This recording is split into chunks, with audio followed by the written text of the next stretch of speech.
Fala comigo, nação, tudo bem com vocês? Vamos para mais um corte aí, separamos o pessoal do Domingos, analisando essa vitória do Flamengo, né? Essa vitória aí gigantesca, né? Obviamente, um adversário ali bem limitado, mas foi um jogo ali repleto de acontecimentos. Teve a situação ali do jogador que passou mal, foi levado para o hospital. Teve ali o belo jogo do Paquetá. A gente teve muita coisa acontecendo nessa partida. Também ali uma análise sobre esse time principal, né? Afinal, era o time reserva do Flamengo, nem reserva, né? Era o time sub-20 que estava jogando o Carioca, porém não deram conta do recado, né? Então a diretoria se viu obrigada aí, o técnico, a voltar com uma certa antecedência. Vamos ver aí tudo que eles estão trazendo e depois a gente volta com mais notícias aí do Mengão e a nossa opinião desse momento aí.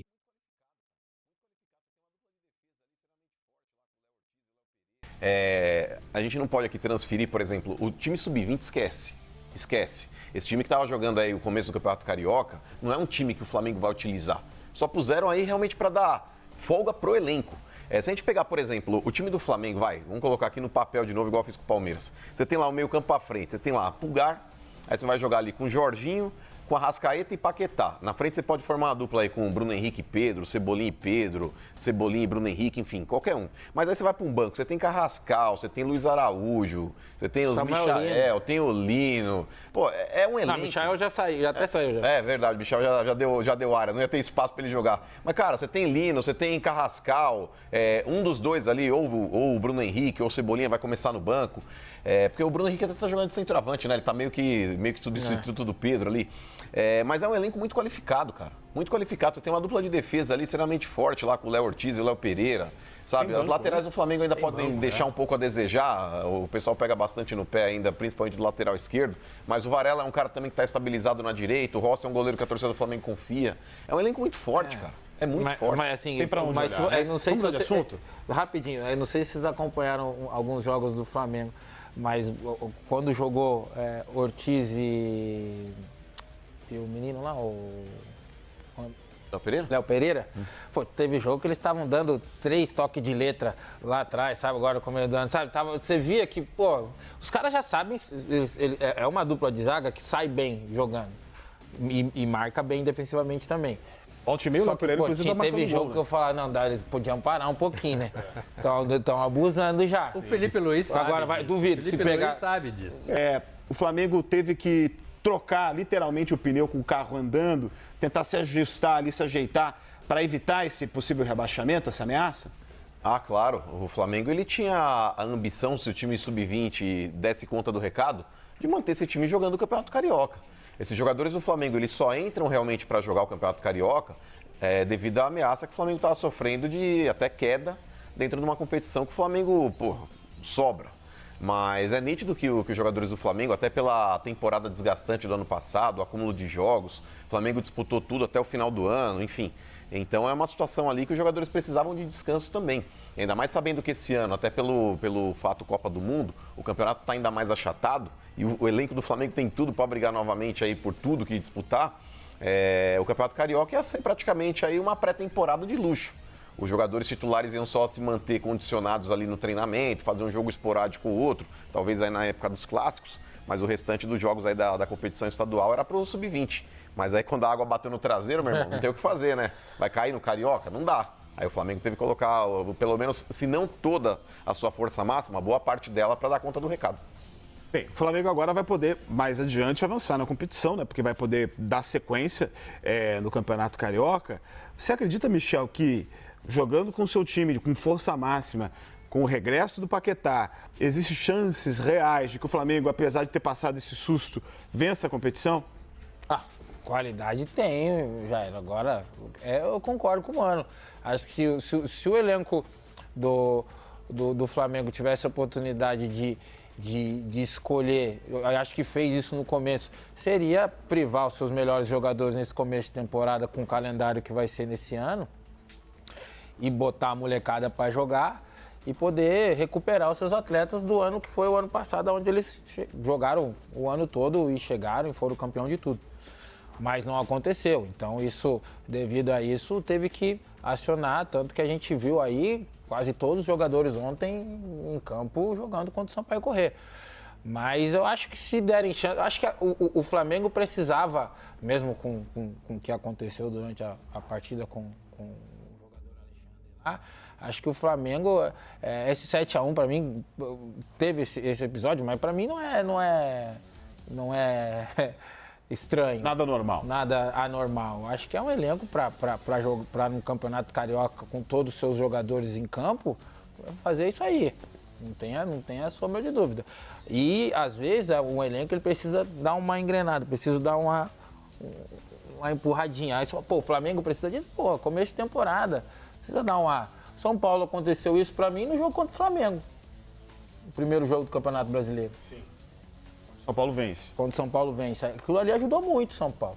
Então, assim, acho que o elenco do Flamengo, pra mim, a hora que pegar no tranco, amigão, vai ser difícil. Isso não tem a sombra de dúvida. Paquetá tá nessa, Morelli? Tá muito nessa. Mas assim, a gente tem que deixar claro que assim, o Flamengo não teve vantagem em relação a tudo que aconteceu com o jogador Alexandre. Não é isso que a gente está falando aqui. Eu penso como o Michel, o Flamengo tinha condições de dar 6, 7, independentemente do que aconteceu. É um time para isso. Demorou um pouquinho, tomou um susto. A ideia não é ruim de você colocar o sub-20 para começar o estadual e depois a cavalaria vem e arremata, não é ruim, é que a execução não foi boa. O sub-20 não deu conta do recado. Mas se desse, a ideia era perfeita e acho até que isso poderia ser replicado em outros clubes, em outros estados brasileiros. Eu me lembro que um dos primeiros a fazer isso de fato, né? Acho que o Michel não gosta muito lá do... Foi lá. Foi o Atlético Paranaense. Foi lá. Eu me lembro deles fazendo isso no Campeonato Estadual. Pô, mas é que lá... E levou tempo para engrenar, hein? Eu nunca vi um clube... Lá tem 40, 50 jogadores. Chega a começo de temporada lá, chega 60 negros para se apresentar lá. Aí uns ficam, vão para um lado ou vão para o outro. Aí tem que fazer isso mesmo. Mas a cobrança no Flamengo é maior, é o que o Mano falou. O Flamengo vai cair no Campeonato Estadual? Não dá. Chama os titulares, né? Chama, traz todo mundo para jogar. Foi o que aconteceu. Agora, o Flamengo é isso mesmo. E o Flamengo, mais 2, 3 rodadas, o Flamengo vai começar a voar. Chegada de Paquetá, esse entrosamento que a gente sabe, a qualidade desse elenco, eu acho que vai começar a voar. Eu me lembro nessa de escolher competições, já teve vezes, por exemplo, no Gauchão lá, de quando o Renato Gaúcho ainda treinava o Grêmio, né? Dele preferir nem ir pro jogo, né? Os jogadores vão, isso. Mas aí ele manda auxiliar como treinador na partida. Não vou sair daqui de Porto Alegre, vou ficar aqui. São escolhas, mas às vezes as escolhas podem custar muito caro. E parece que custou bastante caro pro Flamengo, né? Não, mas, Jairo, com relação, por exemplo, ao Flamengo... Eu quero voltar, gente, falando uma cena muito triste, uma parte muito triste do que aconteceu no jogo entre o Flamengo e o Sampaio Corrêa. Era uma partida muito importante, claro, para a torcida do Flamengo, que precisava vencer o jogo de qualquer jeito para ficar fora daquele quadrangular da morte do Campeonato Carioca. Mas logo no começo da partida, o Alexandre, um jogador do Sampaio Corrêa, aos 8 minutos do jogo, passou mal, teve uma convulsão em campo. A gente tem aí, você está acompanhando o momento em que ele passa mal no meio de campo, em que ele é socorrido, assim, de forma imediata, por uma ambulância. O pessoal da comissão técnica do Sampaio Corrêa entra no gramado, os auxiliares ali da equipe médica também tentam fazer o que é possível no gramado, e dali ele, além de ser socorrido, é transferido para um hospital. O que chama atenção? A gente ter, até o momento, inclusive, aí, dos jogadores até do Flamengo, a gente está vendo o Pedro ali, todos fazendo uma corrente de orações, inclusive, na expectativa, claro, que o jogador não tivesse morrido em campo, porque é a primeira coisa que imagino que passou na cabeça de todo mundo, né? A gente já viu tantas cenas de jogadores passando mal em campo, tendo problemas cardíacos e morrendo, e infelizmente o Alexandre passou mal e teve essa convulsão. Ele nesse momento está internado, segue em observação no hospital lá no Rio de Janeiro. O Sampaio Corrêa divulgou uma nota falando sobre a atual situação do jogador, dizendo que exames neurológicos foram feitos nele e não identificaram nenhum problema, pelo menos prévio ou anterior, que pudesse ser causado essa convulsão.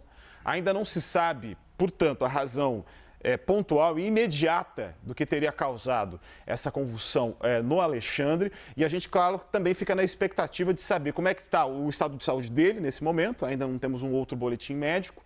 E também do que teria causado isso no jogador. A imagem, eu queria começar perguntando para o Michel, é desesperadora. Eu não sei se você já presenciou uma situação como essa, Michel, porque imagino eu que deve ser um momento de uma apreensão terrível dentro do gramado, né? Ah, com certeza. Eu joguei com um jogador que talvez vocês devem lembrar, que era o Bafétimbi Gomis, o atacante, que jogou até pela seleção francesa há muito tempo, usava uns dread e tal. E ele chegou, eu vi ele convulsionar 2 vezes.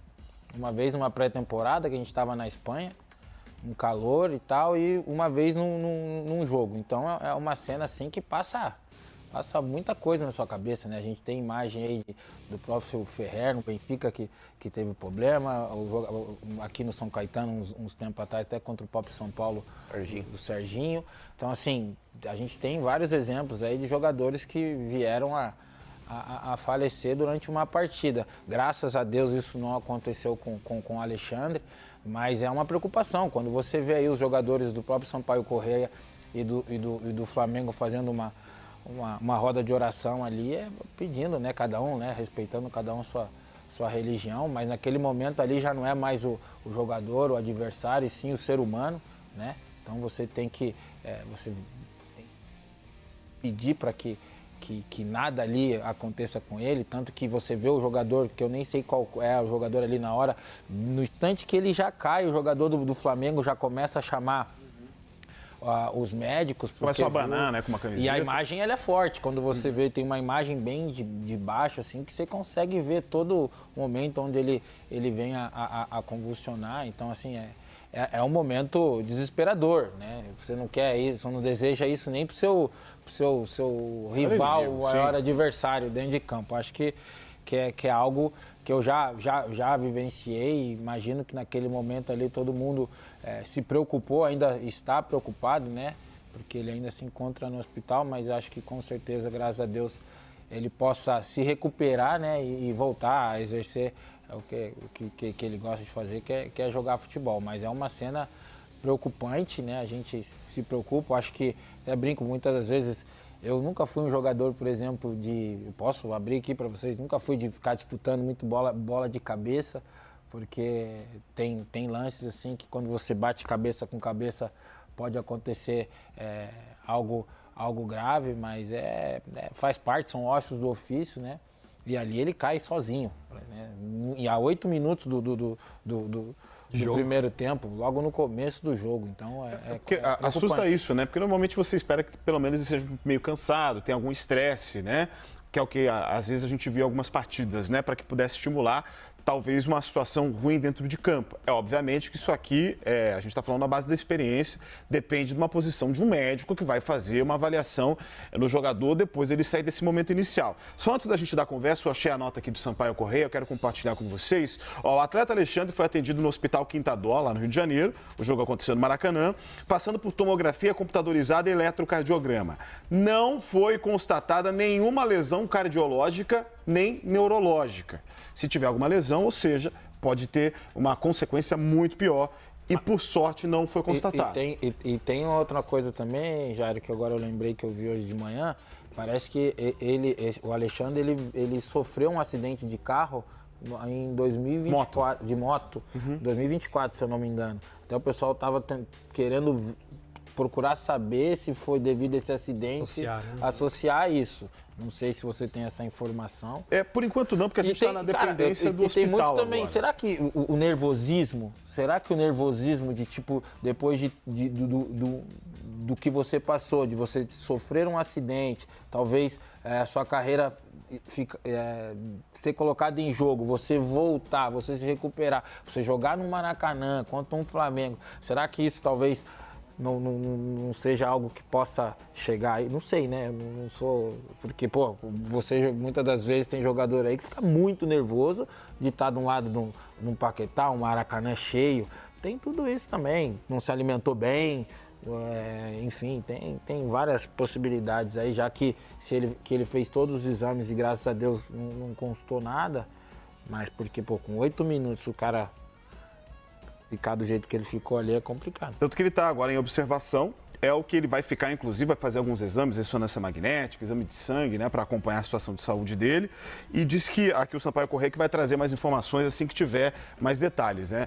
A gente não tem outros detalhes a respeito do estado de saúde dele, mas, assim, uma coisa que é inevitável de pensar é que uma situação dessa acontece. O jogo está 0-0, o jogador passa mal, tem uma convulsão, ele é retirado do gramado, a partida continua. O resultado é que o Flamengo não só vence o jogo, como tem a maior goleada do Flamengo do ano e também dentro do Campeonato Carioca, que foi um 7-1. Você acha, Morelli, que a situação psicológica, como a gente está vendo, o jogador na beira do gramado chorando, isso afetou muito os jogadores, principalmente do Sampaio Corrêa, para que chegasse a uma goleada como essa? Ô, Jair, se não afetou, tem alguma coisa errada com os jogadores do Sampaio Corrêa, né? E também com os jogadores do Flamengo. Para mim é muito claro, depois de tudo que a gente viu, que o jogo poderia ter sido mudado de data. A gente não muda a data, primeiro em respeito aos torcedores que estão no estádio e segundo porque não tem datas, né? A gente vive muito isso. Não tem datas para você mudar uma partida e reprogramar, independentemente do que aconteça nessa partida. Para mim é claro que era um jogo para parar ali com 8 minutos e para marcar uma nova data. Porque eu acho que ninguém passa sem sentir nada depois de uma situação dessa. Convulsionou, a gente lembra do Ronaldo também, que convulsionou na Copa do Mundo, antes do jogo contra a França em 98. Fez também todos os exames, uma bateria de exames, e nada, nunca foi encontrado, né? Então, o Oscar agora no São Paulo, que também sofreu fazendo exames do cardio, né? Do coração. Então, assim, é que não combina com uma partida de futebol você ver um jogador novo, com toda a sua forma física, cair no campo e sofrer, né? Eu lembro muito, muito do Serginho, do São Caetano, eu estava cobrindo aquele jogo, foi um desespero de todo mundo, porque a gente não sabia direito o que estava acontecendo, o que ia acontecer. Depois disso, tudo mudou um pouquinho, melhorou, né, no futebol. Mas eu penso que sim, eu penso que o jogo, independentemente da força do Flamengo e talvez da fragilidade do Sampaio Corrêa, não era para continuar o jogo. Mas a gente não toma essas decisões são muito difíceis por causa de patrocinador, de TV, de torcida, de falta de datas, mas era jogo para ser interrompido e acho que todo mundo iria entender.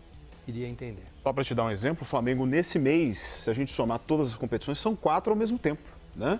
Da Supercopa, depois da Recopa, do Brasileiro e também mais do Carioca. Nesse jogo, o Flamengo estava ameaçadíssimo, porque dependia de si e também dos demais, porque tinha que vencer, depender de uma combinação de resultados que aconteceu para que ficasse fora daquele grupo ali do quadrangular da morte, né? Porque o Cariocão, explicar rapidamente, tem aqui, né, uma ideia de que tem 2 times de cada um dos 2 grupos, do grupo A e do B, que vão depois disputar esse quadrangular. O que tiver a pior campanha desses 4, este é rebaixado. Ou seja, se o Flamengo perdesse esse jogo, por exemplo, estaria ameaçado de rebaixamento porque ia ter que jogar esse quadrangular. Até a gente falou sobre a questão da falta de datas, mas também não dá para... Nação, então tá aí, esse foi o corte que a gente separou, né? Um corte muito bacana, podemos acompanhar aí a bancada do Domingos, hoje sem um Benja, né? Eu não sei o que aconteceu com o Benja, deve ter ido ver o jogo do Corinthians. Uma reportagem aí marcada pela situação, obviamente, do Alexandre, jogador ali que foi levado pro hospital, segue em observação, deu um susto em todo mundo, né? A gente estava vendo a partida, realmente dá uma aflição muito grande, porque a gente já viu acontecer diversas vezes aí tragédias, né? A pessoa perder a vida, a gente fica sem saber o que aconteceu, principalmente quando é da forma que ocorreu ali, né? O jogador simplesmente desaba no meio do campo. Isso aí realmente mexe bastante ali com a parte emocional de todos os atletas envolvidos, mas com bola rolando, nada de diferente, mesmo sendo um placar super elástico de 7-1, poderia ter sido mais. O goleiro deles defendeu muitos e muitos gols. Paquetá ali acabou perdendo ali, né? Tendo a bola defendida, poderia ter feito seu primeiro gol. Mas gostei muito da atuação aí do Paquetá, fez um excelente jogo ali, quebrou linhas, deu passes ali bem verticais, numa posição diferente do que ele está atuando, rendeu bastante e vai ser provavelmente um questionamento para o Felipe Luiz aí, né, para as próximas partidas. é justamente aonde o Paquetá vai se adaptar melhor para poder ele entregar para o Flamengo, né, o futebol que ele foi contratado para desempenhar aqui, né. Não adianta botar ele fora de posição, numa posição que ele não renda tanto, afinal a gente precisa aí de um jogador como esse sendo decisivo no clube, no time, e ele jogou muito bem. Samuel Lino ali também destruindo na partida, Cebolinha entrou e fez gol. Cara, foi um jogo daqueles que você usa para poder dar um chacoalhão no time, né, dar uma animada e esperar que daqui para frente o time realmente se encontre e comece a fazer os seus gols. Afinal, muito jogador aí de qualidade, a gente tem visto nas últimas partidas aí uma dificuldade de fazer gol, que geralmente incomoda, porque a gente sabe que o nosso time não é, um time que deveria passar por isso e por essas dificuldades, né? Tem muito jogador, muita qualidade e tem que se virar com o que tem. Rapaziada, o corte foi esse aí, espero que vocês tenham curtido, tenham gostado. Já que ficaram até o final, não esquece de dar o like, dar uma moral pra gente, tá bom? Se inscreva no canal pra não perder nada e até um próximo vídeo aí, valeu!